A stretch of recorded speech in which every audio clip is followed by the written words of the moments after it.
de Tesalonicenses, capítulo 5, versículos 12 y 13.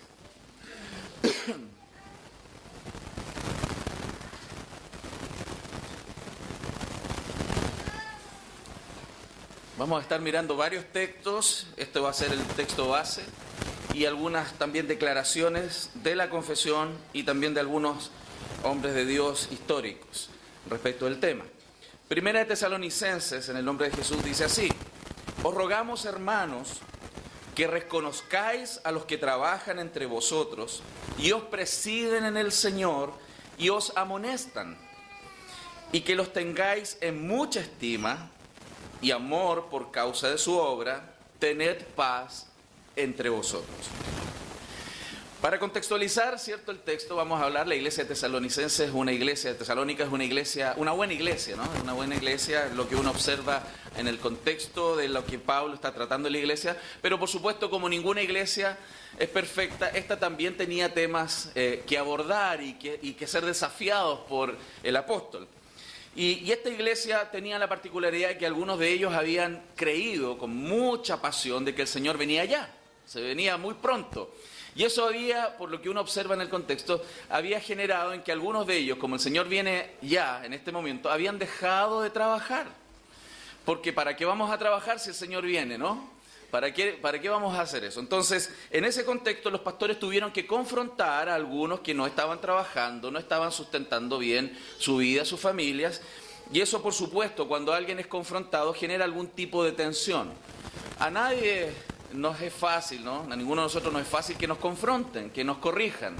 Eso lo vemos a nivel matrimonial, nos pasa con los hijos, y en el contexto de la iglesia también es algo muy común.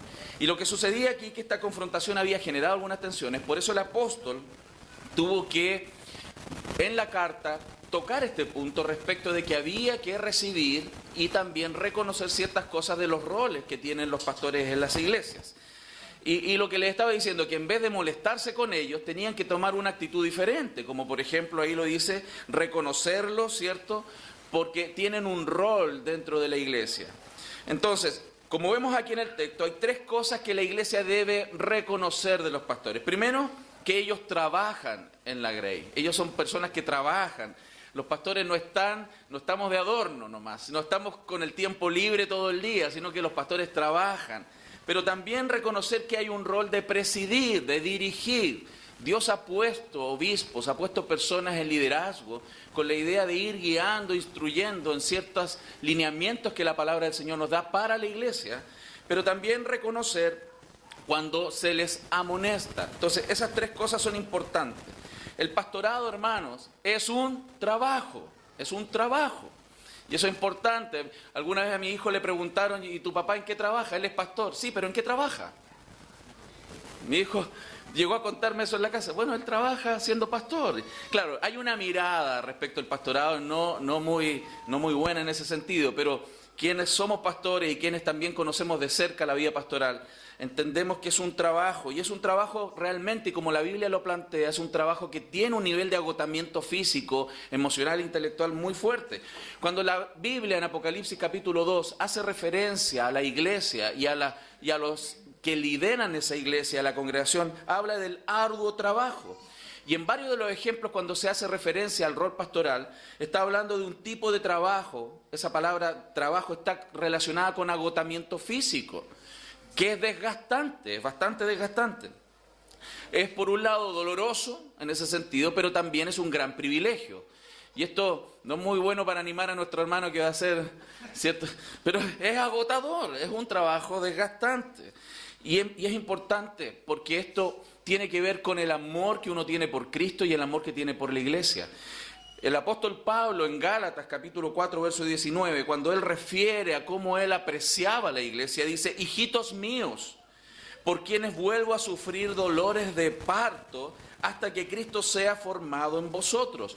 ¿Por qué es tan trabajoso y doloroso? Porque estamos trabajando, los pastores están trabajando en un rol que tiene que ver con formar a Cristo en el corazón de las personas. Y eso no es simple. Y es bien singular que dice: sufro dolores de parto. Otra vez. Quienes son mamás saben lo que eso significa, ¿no? Un parto, eso es doloroso. Pero volver a sufrir lo mismo una y otra vez por la misma persona es significativamente, como el texto lo está mostrando, complejo. Pero también dice presidir. ¿Y por qué estoy tocando el rol del pastor? Porque esto tiene que tener una reciprocidad de parte de la iglesia. En 1 Timoteo 5:17 dice, los ancianos que gobiernan bien sean tenidos por dignos de doble honor, mayormente los que trabajan en predicar y enseñar.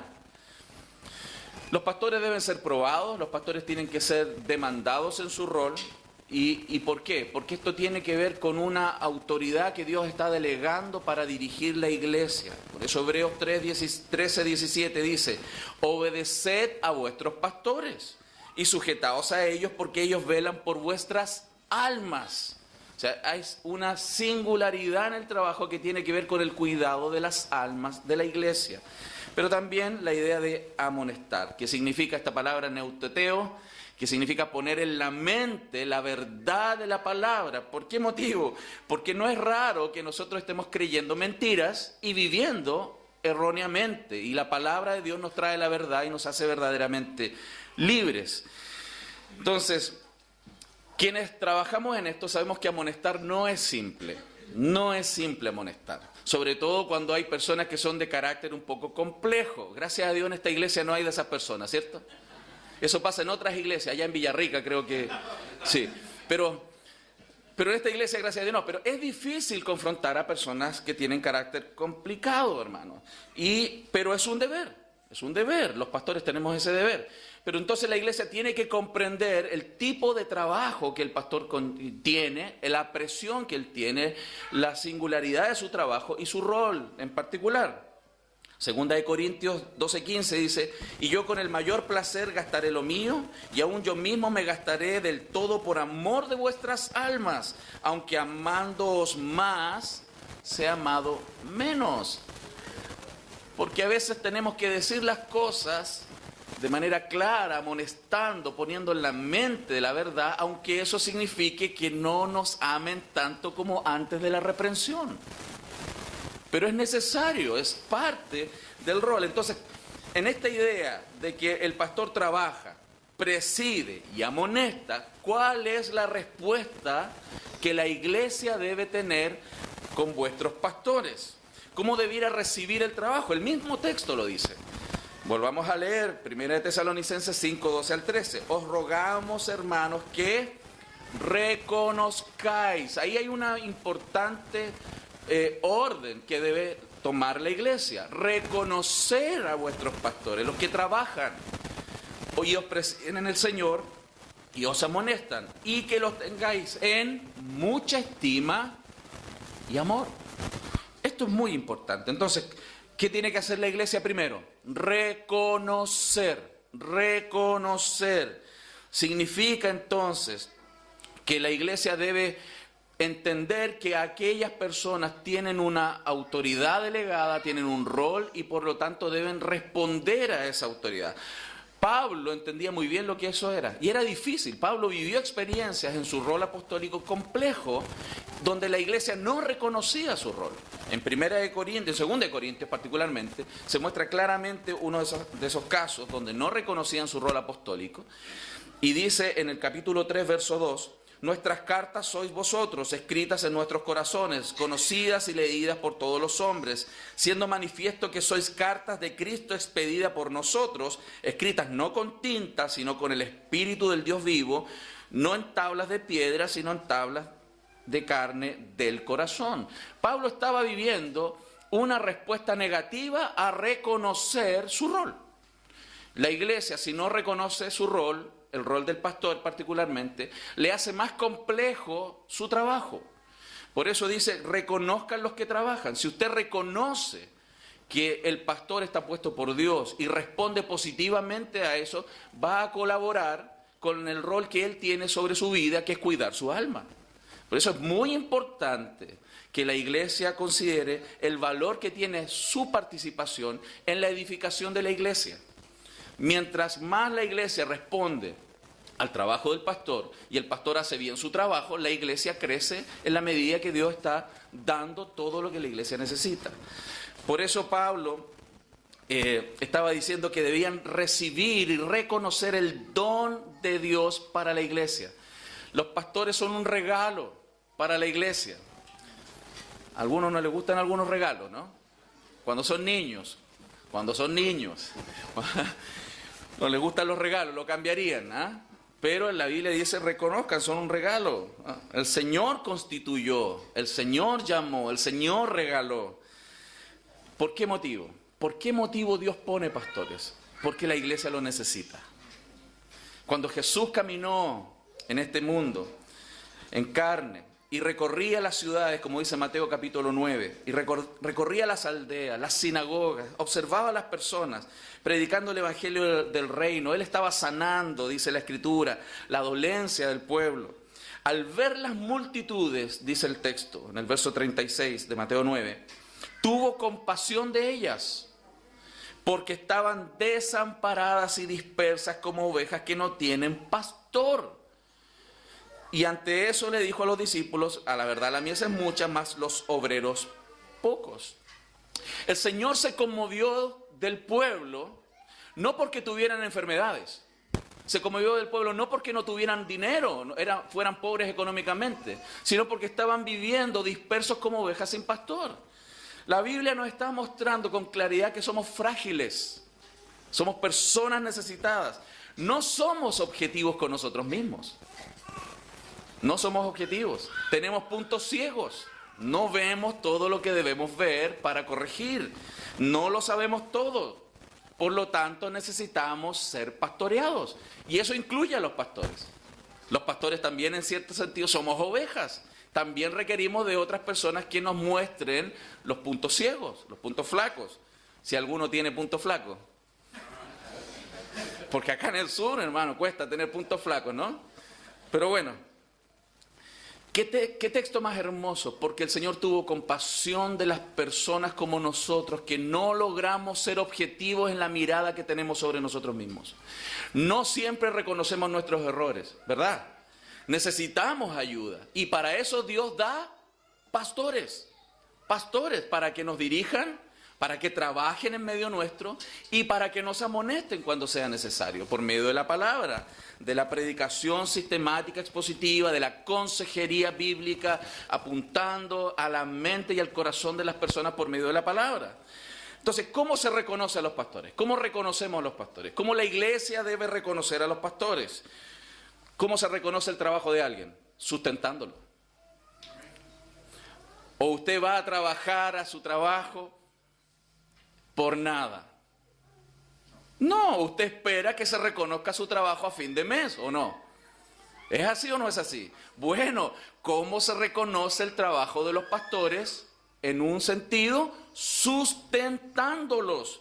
Y 1 Corintios, capítulo 9, lo dice con toda claridad el apóstol. No soy apóstol, no soy libre, no he visto a Jesús el Señor nuestro, no sois vosotros mi obra en el Señor, o sea, no son el fruto también del trabajo que yo realizo, aunque Dios da todo, por medio de personas lo hace. Y si para otros no soy apóstol, para vosotros ciertamente lo soy, porque el sello de mi apostolado sois vosotros en el Señor. ¿Cuál es el fruto del trabajo del pastor? La iglesia creciendo, madurando, formándose, corrigiendo su conducta, sirviendo al Señor. Ese es el fruto del trabajo del pastor, por medio de la gracia de Dios. Contra los que me acusan de esta es mi defensa. ¿Acaso no tenemos derecho de comer o beber? ¿No hay derecho? Por supuesto que sí.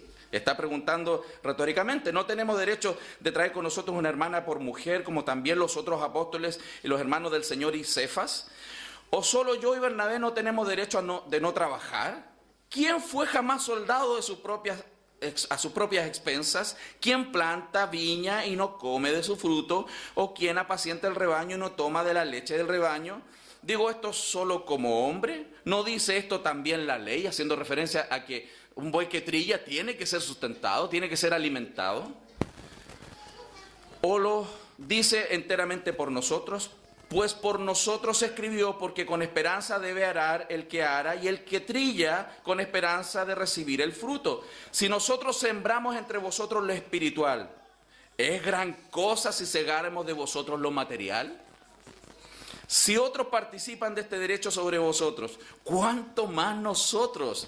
Pero no hemos usado este derecho, sino que lo soportamos todo, por no poner ningún obstáculo al Evangelio de Cristo. Esa era una iglesia que no estaba respondiendo a sustentar a sus pastores. Bueno, el pastor, el apóstol en este caso, él siguió sirviendo al Señor. Pero no es lo correcto. Lo correcto es que la iglesia responda al trabajo del pastor sustentándolo, dice el texto. Así también ordenó, verso 14, el Señor a los que anuncian el Evangelio que vivan del Evangelio. Ese es el énfasis, esa es la dirección, ese es el tipo de respuesta a la cual la iglesia debe apuntar. Uno entiende que hay iglesias que están en crecimiento, que eventualmente no pueden hacerlo, pero la iglesia debe tener en su corazón y en su mente que esa es una meta de la iglesia, responder al trabajo del pastor sustentándolo, para que él no se enrede en los negocios de la vida y pueda dedicarse plenamente a escudriñar las Escrituras, a la oración, para poder traer a la iglesia el mejor alimento posible. Usted sabe que es padre, que si usted alimenta desde chico, desde pequeño a su hijo, solamente con vienesa y papas fritas, ¿qué le va a pasar a ese niño cuando sea grande? Va a tener problemas físicos, porque la mala alimentación produce secuelas. El problema es que eso no se ve de un día para otro. Eso se ve en el tiempo. Lo mismo sucede cuando desde un púlpito un pastor no está teniendo el tiempo necesario para escudriñar las Escrituras, para traer una dieta balanceada, todo el consejo de Dios, y solamente está trayendo papas fritas con vienesa. La gente sale con la pancita llena, pero se está alimentando mal. Esa analogía que estoy tratando de hacer es para mostrar cuán importante es que el pastor tenga el tiempo necesario y no se enrede en los negocios de la vida para traer la mejor dieta para la iglesia. Y eso debe tener una respuesta de la iglesia, que es sustentándolo para su trabajo principal, que es la oración y el ministerio de la palabra. Entonces, por eso Gálatas 6, el apóstol también dice, el que es enseñado en la palabra, haga partícipe de toda cosa buena al que lo instruye. O sea, tiene que haber una disposición de la iglesia a sustentarlo y compartir y bendecir a aquel que le instruye, para que él también lo haga con el tiempo necesario, con la disposición necesaria, con la prontitud adecuada para la necesidad de la iglesia, que es mucha. La necesidad de la iglesia es amplia. Segundo punto. ¿Cómo entonces responde? Ahí vimos cómo responde al trabajo. ¿Cómo responde a la dirección? Al presidir. Obedeciendo la dirección que los pastores están poniendo bíblicamente sobre la iglesia. Pues claramente los pastores no se mandan solos. Nosotros dependemos de la palabra de Dios. Dependemos del mandato soberano de Dios sobre nuestras vidas y de la dirección que la Biblia dice. Mas nosotros somos voceros de Dios, que dirigimos y presidimos apuntando la dirección que la Biblia dice para que la iglesia siga. Por ejemplo, ¿en qué sentido? En dos sentidos. La santificación del creyente, en esa dirección, nosotros damos la dirección para cómo ayudar a las personas en su santificación y también cómo ellos ejecutan su servicio. Hebreos 13:17 dice, lo vuelvo a leer, obedeced a vuestros pastores y sujetaos a ellos, porque ellos velan por vuestras almas como quienes han de dar cuenta, para que lo hagan con alegría y no quejándose, porque esto no es provechoso. Usted entiende bien eso. Cuando las cosas usted está empeñado en hacer algo, un bien en su familia, usted quiere que su hogar avance, que sus hijos avancen, que su familia crezca, y las personas no responden, las personas en su hogar no responden, se rebelan, no quieren obedecer, y usted quiere hacer lo mejor por su hogar. ¿A usted le causa eso alegría? No, todo lo contrario, tristeza. Algunos alegan, yo he visto a algunos padres alegando, mi hijo que no quiere obedecer, es un rebelde. Bueno, a veces los pastores también nos puede pasar eso, hermano. Cuando estamos dando trabajo, dirección, guía, y las personas no responden. A veces puede pasarle a algunos pastores, gracias a Dios en esta iglesia no pasa eso. Pero ¿Qué? ¿Allá en Villarrica? Allá en Villarrica pasa. No, allá sí que hay pecadores, hermano. No. Bueno, en Santiago también, allá también pasa, sí. Y en la Florida particularmente, ¿cierto, Alex? Amén. Porque también nosotros somos humanos. Que los pastores están dando, también podemos caer en un punto de quejarnos de la iglesia. Y decir, ya, no quiero más. Entonces, esto es recíproco. Los pastores están intentando hacer la voluntad de Dios en su rol, pero la iglesia debe responder, primer punto, a su trabajo, sustentándolos. Segundo punto, a presidir, obedeciendo la dirección que están poniendo para la iglesia, la metodología, la forma de hacer la iglesia, cómo están guiando las reuniones, cuáles son los trabajos ministeriales que están desarrollando. ¿Por qué? Porque vamos juntos, cada uno en su rol. Hermano, no hay batallas que se ganen con puros generales. Se requieren generales, pero también se requieren los soldados. Si los soldados no están alineados con los generales, no se ganan las batallas. Se necesita la complementación de ambas partes, porque no todo lo hacen los pastores. No todo lo hacen.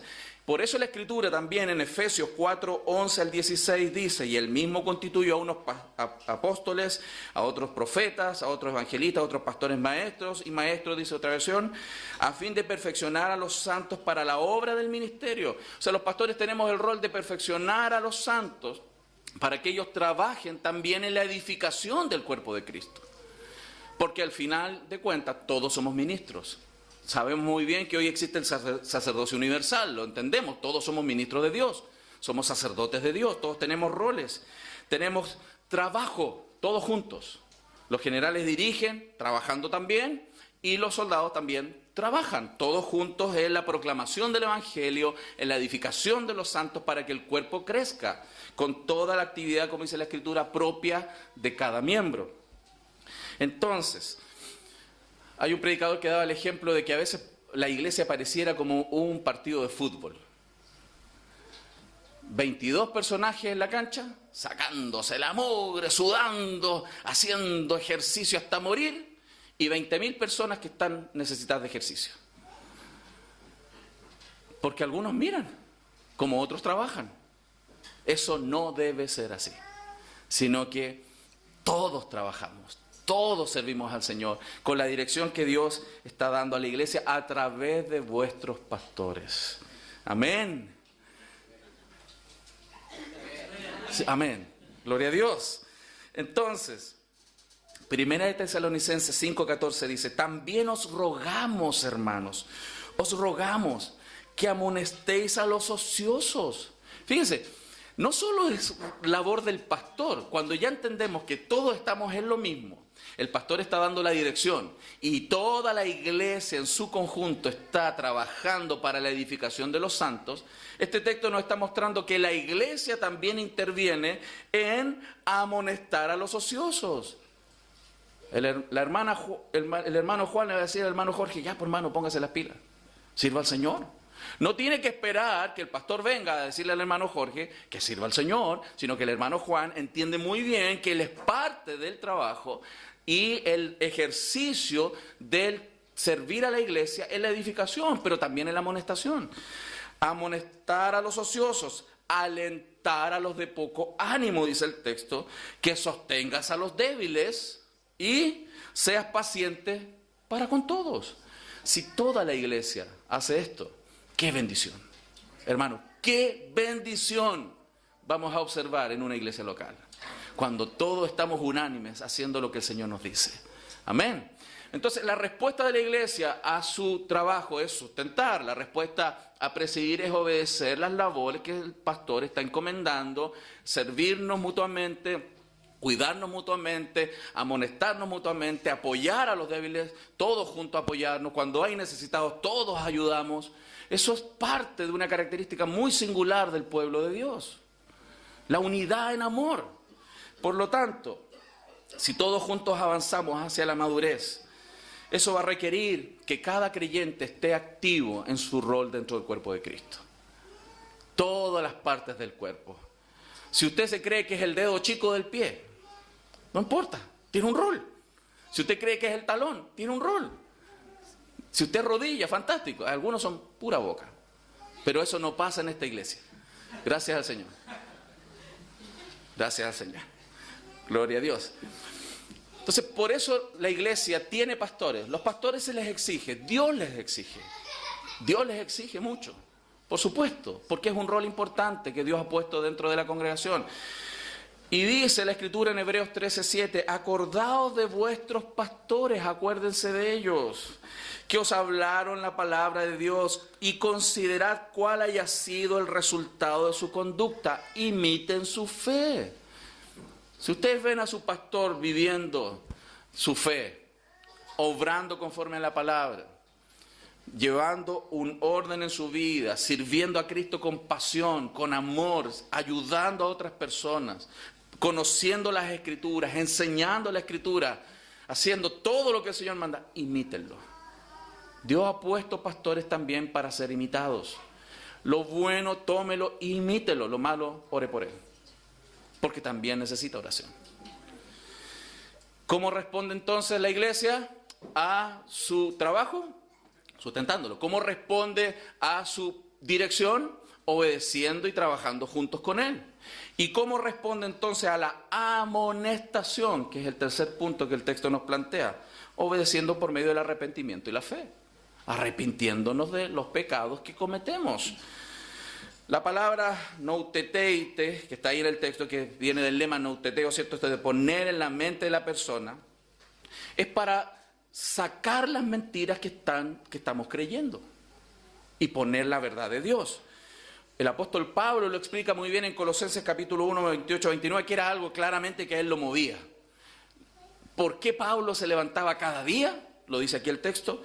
A quien anunciamos, hablando de Cristo, amonestando, la palabra neutetesis, ¿cierto? A todo hombre y enseñando a todo hombre en toda sabiduría, a fin de presentar perfecto en Cristo Jesús a todo hombre. O sea, la meta del apóstol Pablo, como la tiene cada pastor, es que los creyentes maduren, sean obreros preparados para toda buena obra. Y dice ahí el texto, para lo cual también trabajo, luchando según la potencia de Él, la cual actúa poderosamente en mí. Cuando usted lee el verso 24, un poco antes en el contexto, usted se da cuenta que él decía, wow, yo me gozo en sufrir en este trabajo. Porque se sufre. Pero es un gozo, hermano, cuando las personas crecen. Es un gozo, una alegría, hermano, tan hermosa. Es como cuando usted ve a sus hijos, que fueron tan pequeños e inmaduros, desobedientes, que no...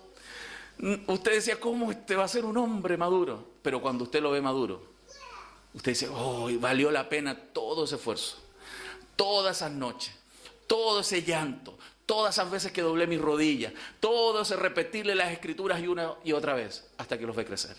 ¿No es así? Los pastores tenemos el mismo gozo cuando vemos la iglesia crecer.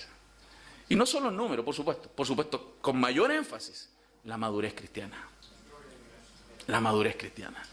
Y eso es hermoso vivirlo y verlo, hermano, y que usted pueda ser partícipe también de ese proceso de crecimiento de otros, como usted también lo necesita. El arrepentimiento, entonces, el confesar vuestros pecados, el humildemente recibir la amonestación, es parte de la respuesta que la iglesia debe tener a la labor del pastor, que a veces va a tener que decir cosas que no nos gusta escuchar. No nos gusta. ¿Usted ha visto la cara de un adolescente cuando usted le está llamando la atención? ¿Cómo es la cara de un adolescente cuando usted le llama la atención? ¿De gozo? ¿De alegría? Dice, sí, mamá, gracias por mandarme a ordenar mi pieza. Gracias por apagarme la tele y mandarme a estudiar. ¡Qué gozo y alegría! ¿Así responden los adolescentes? ¿Sí o no? No. Bueno, pero eso anhelamos, ¿no? Un día. A veces la iglesia tampoco responde tan bien. Pero debiera responder. ¿Por qué? Porque el pastor está velando por su alma. Por su alma. Los adolescentes, los niños, lo entienden cuando son padres. Los cristianos lo entienden cuando maduran. Lo estamos viendo mi familia. Entonces, hay algunos, lamentablemente, que no da mucha alegría. Pero alentamos a la iglesia de que sea también una respuesta suya el animar a los pastores, respondiendo obedientemente, confesando sus pecados, arrepintiéndose. Porque los pastores se alegran también con eso. Porque eso significa crecimiento. Crecimiento. Nehemías Cox, hablando de todo esto, él dice, hablando del pastorado, dice: el que cumple el oficio de pastor merece sumisión y obediencia en el desempeño de su oficio y en la administración que Cristo le ha encomendado para la edificación del pueblo. No es una obediencia ciega, ¿cierto?, lo que requiere el apóstol. Tampoco se supone que los oficiales de la iglesia tengan poder legislativo, sino una sujeción ordenada en concordancia con la ley y el testamento de Jesucristo.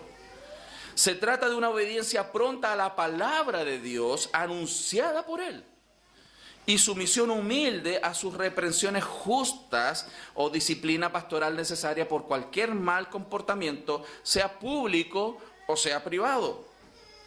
Hermanos, y agrega él, Dios no requiere que los hombres se arranquen un ojo, ni que se esclavicen a la dirección de los oficiales de la iglesia sin usar su propio razonamiento y discernimiento. O sea, no deje su cerebro en la casa, ¿cierto? Como si estuvieran bajo el papado católico romano, donde el ciego guía al ciego hasta que ambos caen al hoyo.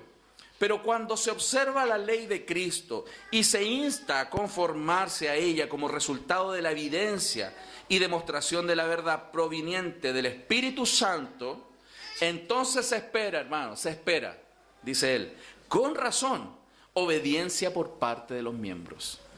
El que se cree demasiado bueno o demasiado sabio para no recibir instrucción o someterse a la reprensión de su pastor, esto es duro lo que él dice, pero yo estoy de acuerdo, no merece un lugar en ninguna congregación cristiana. Porque no suma, resta todo el tiempo. Y eso afecta a la iglesia, a toda la iglesia. Entonces, la respuesta al trabajo es sustento. La respuesta a la dirección es obediencia en cuanto a los roles y funciones. Y la respuesta a la amonestación es el arrepentimiento y la fe, el cambio claro que produce la obra de la palabra de Dios en el corazón. Pero esto no debiera ser solamente algo técnico, duro y seco, sino por eso el apóstol Pablo está agregando dos componentes muy hermosos, que son la estima y el amor. La estima y el amor.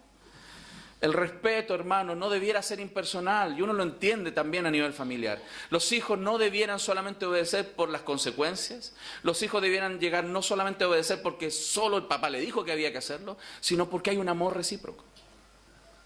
Hay un amor recíproco. Nehemías Cox, en su tratado de ancianos y diáconos bíblicos, habla sobre esto, el respeto a los pastores, y dice lo siguiente, basado en los textos que hemos leído. Su pastor merece de su congregación gran amor y respeto y honra por la obra que hace, y Dios requiere que reciba el pago por ella. Si tienen los creyentes un amigo auténtico en este mundo, es el que cuida sus almas. O sea, si realmente usted tiene un amigo, es aquel que está ocupado del cuidado de su alma. Él les dice la verdad y se empeña día y noche en presentarlos perfectos a Dios. Ese es un buen amigo. Es un excelente amigo. Esa es la meta de los pastores. Por eso trabajamos. No por su fidelidad en exhortarles han de amarlo menos. Al contrario, si aman su propia salvación, esto debe causar que lo estimen más. Si ustedes aman su propia salvación, amarían más a vuestros pastores, que están preocupados de eso. ¿Lo estamos viendo? Tiene que ver incluso con su propio foco. Hacia dónde usted está caminando. Y aumenta el argumento, ejemplificando, con algo objetivo. Dice así, nadie, hermano, nadie va a odiar a su médico cuando le da un remedio amargo, cuando este remedio le salva la vida. O usted le reclamaría al médico, no, que me diste esa cuestión amarga, y te salvó la vida. Y dice, ni a un cirujano por hacerle una operación dolorosa cuando su vida depende de restaurar o preservar un miembro de su cuerpo.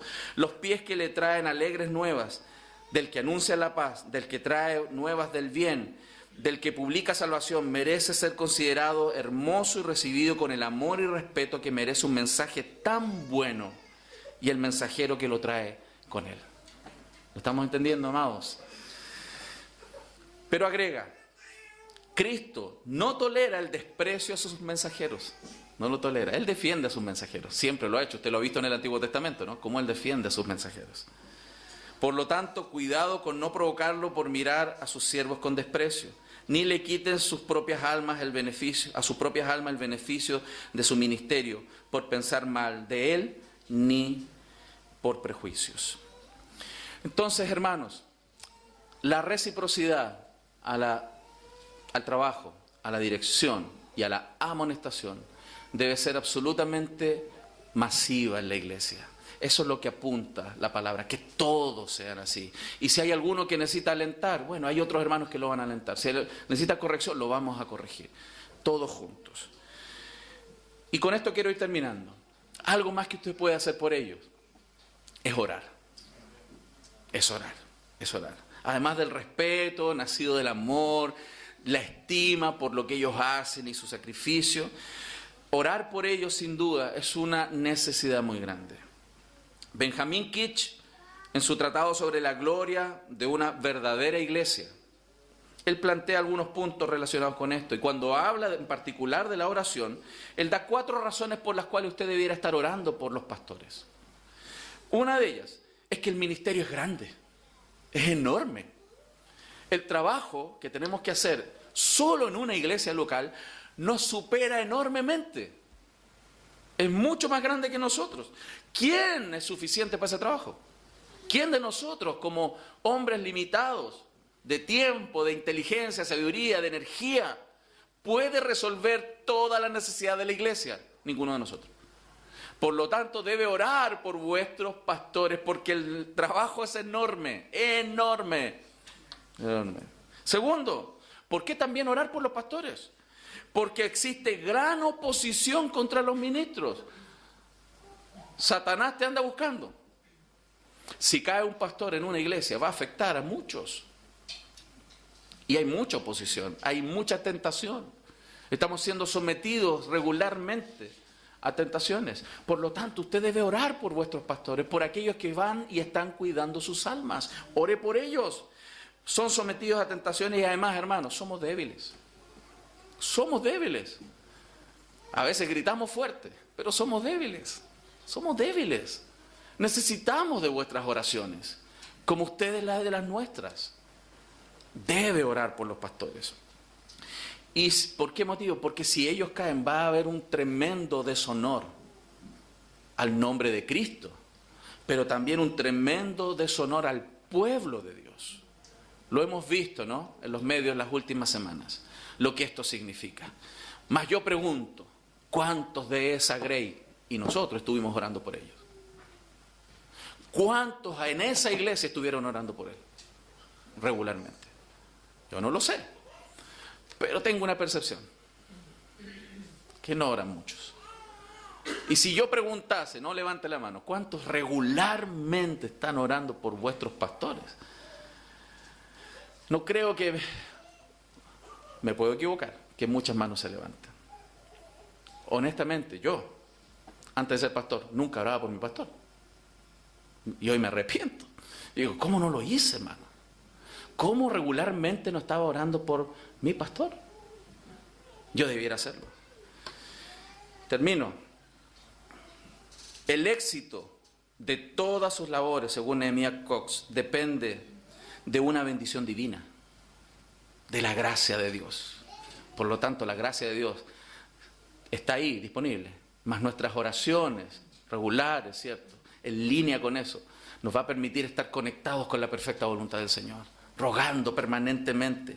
Y la presencia de Dios con ellos. Y en estas cosas, tanto la gloria de Cristo como la consolación y edificación de las propias almas de las personas está íntimamente relacionada, lo cual es una razón suficiente para que tomemos conciencia de este tremendo deber de orar por los pastores. Y si usted quiere causarle algunas alegrías al pastor Gabriel hoy día, y ustedes van a saber si hay otro más esta tarde. Esto lo escribió Sugel Michelén, él recopiló de otros autores. Dice así: ¿cómo causarle algún gozo a vuestro pastor? Si quiere alegrarle un poco el día, ¿no? Si es que quiere nomás, no hay problema. El hecho de que todos los miembros den evidencia que realmente vienen a Cristo con arrepentimiento. Eso causa alegría a los pastores, que las personas se arrepientan. Segundo, verlos andar en obediencia, que ustedes obedecen la palabra del Señor. Eso nos causa alegría. Ver a los hermanos cultivando y preservando la paz, la iglesia. Estar preocupados de que esto esté en paz. Que no es fácil. Hay un montón de pecadores juntos, muchachos. Entonces no es fácil. Pero si ustedes se ocupan, si ustedes mismos se ocupan de guardar la paz, de mantener la paz, de perdonarse, de tolerarse, eso nos alegra. Como cuando un padre ve que sus hijos no están peleando. Otra alegría es que están luchando con él en oración. Si el pastor dice, hermano, mañana vamos a estar aquí en vigilia de oración, y de repente está el pastor aquí y cri, cri, cri, cri, nadie más. ¡Wow! Eso no nos alegra, pero sí nos alegra cuando hay varios hermanos aquí orando juntos. Estamos orando juntos, estamos intercediendo. Cuando también se manifiestan sobre su propia vida con amor y respeto ante algunas decisiones que los pastores a veces tenemos que tomar. Porque no es fácil estar en el liderazgo, tampoco es fácil seguir un liderazgo. Pero si usted también da el beneficio de la duda, vamos a creer, vamos a confiar en lo que el pastor nos está diciendo, porque él ha demostrado, porque él está guiado por la palabra, él está orando, vamos a confiar. Aunque no estoy tan de acuerdo, vamos a avanzar. Y vamos aprendiendo juntos, todos juntos. Eso también nos causa alegría. ¿Cuánto lo han recibido? ¿Ve? Vamos a orar.